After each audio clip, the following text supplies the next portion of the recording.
সকালটা এত বোরিং ছিল, কিন্তু কে জানতো দিনটা এত ভালো যাবে।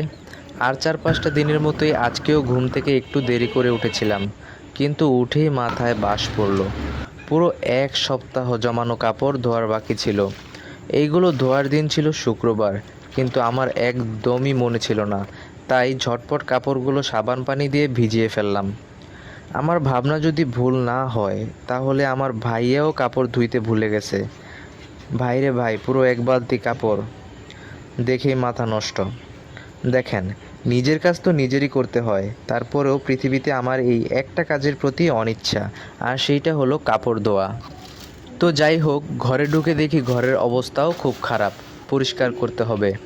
কিন্তু তার আগে ঘর থেকে এই গরুটাকে বের করে ফেলি। এরপর একটি শলার ঝাড়ু দিয়ে ঘরের চিপায় চাপায় ভালো করে পরিষ্কার করতে লাগলাম। আসলে আমার ঘর একটু অগোছালো, কারণ এইখানে আগে একটা গোয়ালঘর ছিল, এরপর ঘর বানায়, এরপর উপরের চাল এবং সাইডের বেড়া লাগিয়ে থাকার ঘর বানায়। তারপরেও রেহাই নেই। আমাদের বাড়ির যত অপ্রয়োজনীয় জিনিসপত্র আছে সবগুলো এইখানেই রাখা হয়, যেন এটা একটা স্টোর রুম, আর সাথে আমাকেও।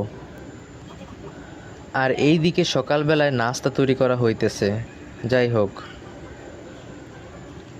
দেখেন, মুরগির বাচ্চাটা খুব চেঁচামেচি করছিল, আর এই খাঁচা থেকে মুক্ত হবার আপ্রাণ চেষ্টা চালিয়ে যাচ্ছে। আর ওর বাবা মা ওকে খুব কাছ থেকে পাহারা দিচ্ছিল, ঠিক আছে কি না।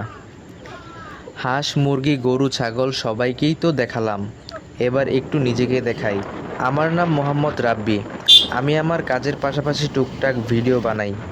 আপনাদের ভালো খারাপ মন্তব্য আমার ভালো লাগে। ভালো কমেন্টস দেখলে বুঝতে পারি আমি ঠিক পথেই এগোচ্ছি, এবং খারাপ মন্তব্য দেখলে বুঝতে পারি যে আমার কোথাও ভুল হয়েছে, সেটা আমাকে ঠিক করতে হবে। Just simple. তো দেখতে দেখতে চলে আসলাম মেইন রোডে। এটি হলো পাঁচদোনা থেকে গাজীপুর যাওয়ার একমাত্র রাস্তা। আজকে রাস্তাটা বেশ ফাঁকাই ছিল, যেন ফাঁকা মাঠে গোল দেওয়ার মতো, কারণ ভাইয়াও রাস্তা ফাঁকা পেয়ে বেশ গতিতেই গাড়ি চালাচ্ছিল। এরপর চলে আসলাম পাঁচদোনা মোড়ে। আমার কাছে কেন জানি মনে হয় অন্যান্য জায়গার তুলনায় পাঁচদোনা মোড়ে 5 ডিগ্রি সেলসিয়াস তাপমাত্রা একটু বেশি। কেন জানি মনে হয়, যারা যারা এইখান দিয়ে চলাচল করেন তারা অবশ্যই বুঝতে পারবেন। তো যাই হোক, এসে পড়লাম আমাদের সেই প্রধান গন্তব্যস্থল। এটি হলো মাধবদী। ভাইয়া তার মোটর সাইকেল পার্কিং করার জন্য নিয়ে যাচ্ছিল, আর আমি দাঁড়িয়ে দাঁড়িয়ে দেখছিলাম।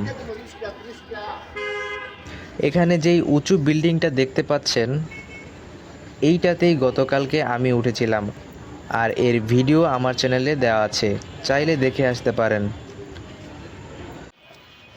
আর এই দোকানটি হচ্ছে আমার ভাইয়ার দোকান, মাহবুব এন্টারপ্রাইজ।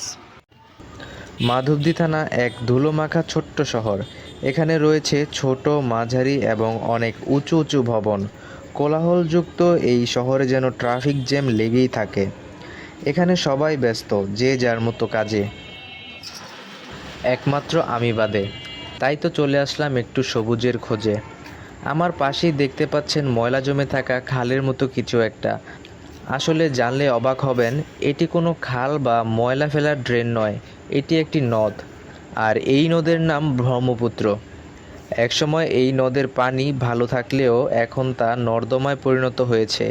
আর এর প্রধান কারণ হচ্ছে এখানকার স্থানীয় মানুষ ও দিন দিন বেড়ে ওঠা শিল্প কারখানা। ডাইং থেকে রংমাখা পানি এই নদে ছাড়ার কারণে মাছ তো দূরেই থাক, পানিও ভালো নেই। এরপর আমার বন্ধু বলল, চলো ঘুরে আসি। আমিও এক লাফে ওর পেছনে বসে পড়লাম। সামনেই ওর একটা কাজ পড়েছিল, আর ওর একা যেতে ভালো লাগছিল না, তাই আমাকে ঘোরার কথা বলে ফাঁকি দিয়ে ওর সাথে নিয়ে গেল। আজকের দিনটা রবিবার, তাই রাস্তাঘাট এত ফাঁকা। সোমবার এবং শুক্রবার এইখানে প্রচুর পরিমাণে জ্যাম লেগে থাকে।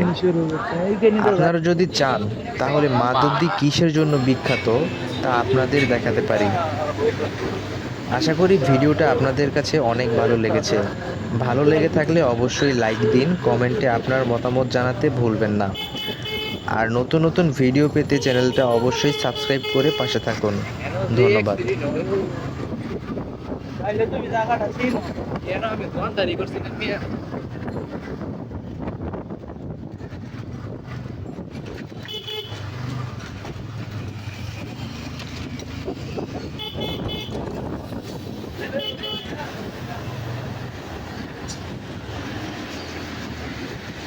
তোমার ড্রাইভিং লাইসেন্স দিছে কেটা? দিছে না কোন আর কয়দিন পরে দিব। আর কয়দিন পরেও দিত না? খালি ইঞ্জিন ব্রেক করে না।